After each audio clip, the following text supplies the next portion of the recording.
So, welcome to session 15. You're doing really well, and I hope you're keeping warm with all of this. Courtesy of B. Clifford, we've managed to get a little discussion forum. So, on the Moodle page, there's that snow day section that I put up. The very bottom of all of the snow day section are all the the PDFs that you've been using and printing for each of these sessions. Obviously the large YouTube clips, and you've finally ground your way down to this one, so thank you so much. I'm personally flattered. And there's a discussion forum, so it's in that discussion forum that hopefully you might be able to put some more things there, either as questions or adding to other people's questions. If there's a simple answer or a development of the question, that would be really interesting to look at. One of the questions that I'll be putting is the whole magic and witch hunts stuff that we're looking at now. I don't get it. I just don't get it. I mean, where on earth does that come from? Suddenly it's there, and it seems to spark off. It doesn't seem to be especially a Protestant or a Catholic thing. Both of them seem to be doing it. It doesn't seem to be especially Protestant versus Catholic thing. They don't especially seem to be persecuting each other using witchcraft as that kind of excuse. It seems to have spread to America. It did very well in Germany. I don't know. The information that I took for this one mostly comes from Diarmaid MacCulloch's book. But if others of you have read anything wider, I'd be really interested. You'll notice the Harry Potter outfit that I'm wearing, just to sort of symbolise that sort of thing. So that was what I was looking to do. So here you go. You've got magic and witchcraft setting us off onto page 46, art. And so looking at different bits of art.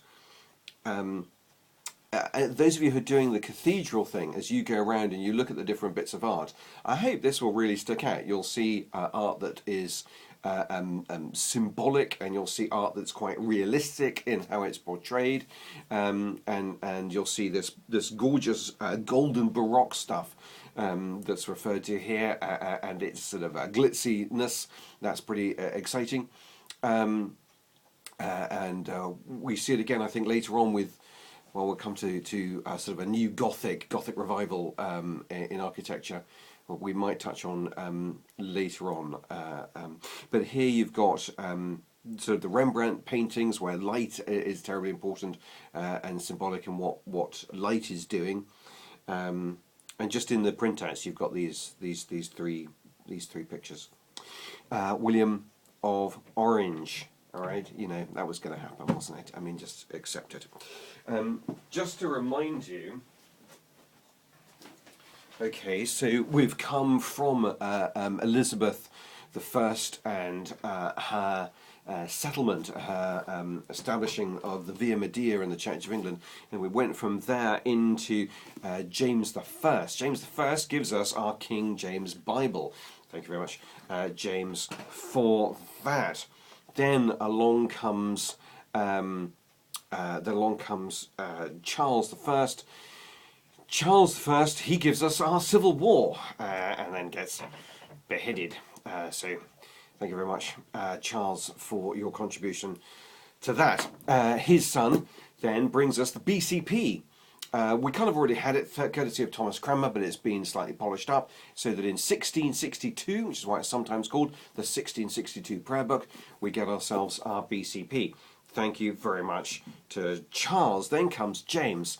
Now, James II, he is married to a Catholic, and because of that marriage, and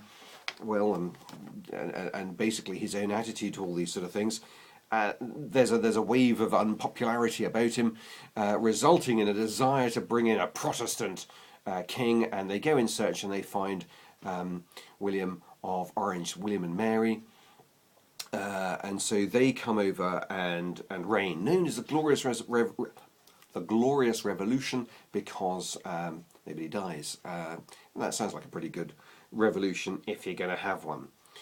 Now, the problem that we now have with your Glorious Revolution and your new king is James II.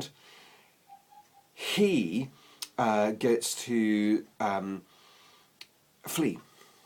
So in comes William of Orange, out goes James II. But James doesn't say, I'm abdicating. He doesn't sign anything saying, I was king, boo-hoo, now I'm not king, I abdicate.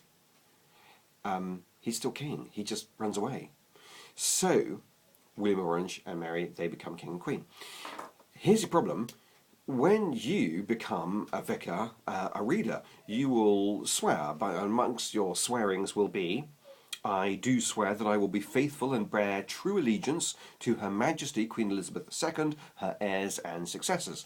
Now here's the problem. If you've gone and just sworn to be obedient to James II, he's not actually stopped being king, he's just fled, but now you've got yourself William. And so here's your problem. Now, what it was, there was a bunch of people, they got labelled non-jurors because they refused to swear to William. Not because they were especially, oh, we miss James so much. It was because, you know, what do you think our oaths are about? That we're supposed to make them so lightly? If the guy will say he's not king, then fine. Then that will nullify our vow, and then we can make a free vow to you. So there's a little problem there of integrity, and you've got to ask yourself, well, what would I have done in that situation? Do I hold so loosely to the crown and my vows that I would just go, yeah, fine, whatever. The Scots go, well, we're not doing this at all, so William says, fine, I'm going to disestablish the entire Church of Scotland, Church of England in Scotland, so to speak, and they go fine, and they start up their own kirks, and you've got a little list of the different sorts of churches there. Queen Anne's bounty and the beginnings of a great awakening, moving into Jonathan Edwards and George Whitfield. And there's just so much on these amazing guys that we're not covering. So those of you who know a little bit about them, it'd be quite interesting if you pop those in the discussion forum section. That would be quite interesting for me. You've got a reference here to the Huntingdon's connection, the Countess of Huntingdon's connection, and there's one nearby here up in Bolney in Sussex. So that's doing quite well.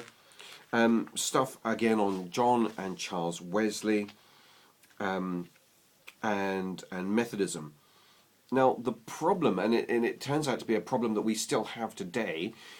Today our problem in the Church of England is how do we get the Church of England and the Methodists to come back together again. And General Synod has just voted to say that they think it's a good idea, and we're trying to do this. But tucked away in this is this history of, well, if you do come together, what's going to happen? Will you get yourself, will you as a Methodist minister have to be ordained episcopally by an Anglican bishop? What will I have to do as an Anglican minister? Do I have to get, licensed as a Methodist minister? How are we going to work that out?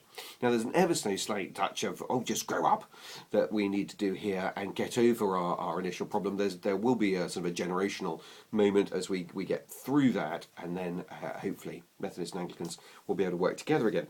And that will be very exciting. But here it starts, and it starts with Wesley having a high view of communion, and as a result of that high view of communion, trying to get communion out to distant Christians who are Anglican in a sense. They're part of this Methodist thing, but Methodism hasn't separated. So Wesley's trying to get communion to these outposts in America where there's no Anglican provision, and there's no Anglican priests, and so he gives permission for these people to get ordained, because nobody else seems to be wanting to do that. And it's because of that that then you've got this official break, and that reverberates all the way through the system, so that Methodism isn't really that keen on bishops, and there's a part of Anglicanism that is keen on bishops, not least for apostolic succession, and that idea there, as well as in terms of how we structure ourselves. So what started there is still reverberating through to today. You've got your rediscovery of the hymn, and hopefully next time you're hymn picking, you'll be going, oh, look at they wrote that hymn. Or you'll be saying, I wonder who is the author behind this? Is there a story behind this hymn? And certainly behind any of the golden oldies that we're still singing, there's some pretty classic, pretty cracking good hymns there, good stories behind the hymns. On to 56. Page 56, and we've got the Catholic missionary expansion, and what you're looking at here is this tension between the Jesuit approach to mission, which is to absorb as much, go with the culture as much as they can, and it's against the prevailing Catholic view at the time, which was no, we don't do that. Of course, you've always got this sort of thin line. You know, where is polygamy? Is polygamy on the culture side? It's just, you know, it's just a cultural thing. Let's not get worried about it. We can still do our gospel within that setting. You know, or is it actually really something that we go, no, Christians don't do this. This is not one of our things. And so you've always going to have that difficulty and tension. But because of where things are at the moment, people not being that keen on Jesuits at this point in time, because of that, you end up with the majority Catholic view, and you've got some of the implications and consequences that flow from that. Do have a go with some of those questions in the forum, and hopefully I'll be reading your thoughts shortly.